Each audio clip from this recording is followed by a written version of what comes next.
Ang Metropolitan Manila Development Authority o MMDA ay naglunsad ng real-time na SMS at email notification para sa No Contact Apprehension Policy o NCAP.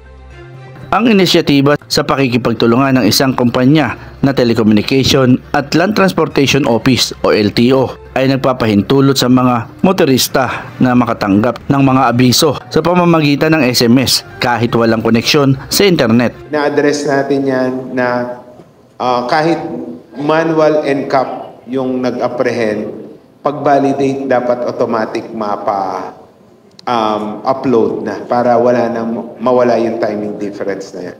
Kaya kailangan pong i-update ng ating mga kababayan yung record nila sa LTO to indicate yung kanilang mobile number and email address. Hindi na po namin concern yan dahil nga po kailangan sila po mismo ay mag-update dahil ang magiging basihan po namin ay yung email and cellphone number na nakalagay sa record ng LTO as of this time.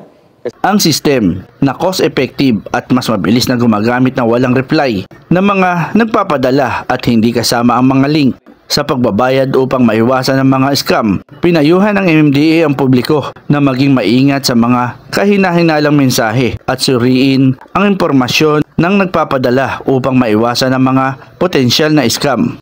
Well, una-una, i-inquire sa LTO kung may huli. Dito sa may huli ka app, eventually pwede nilang tingnan yan kung may mga previous violations. Kasi kung isend namin, either mag-bounce back yan or ma-receive nung number, pero sa ibang tao mapupunta. So, hindi pa rin siya manonotify.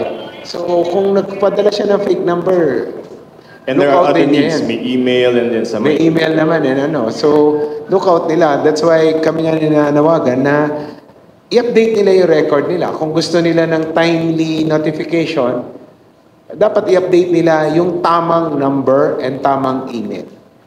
Ang mga contact number at email address ng mga may-ari ng sasakyan ay nagmula sa mga record na nakarehistro sa ilalim ng Land Transportation Management System o LTMS ng LTO.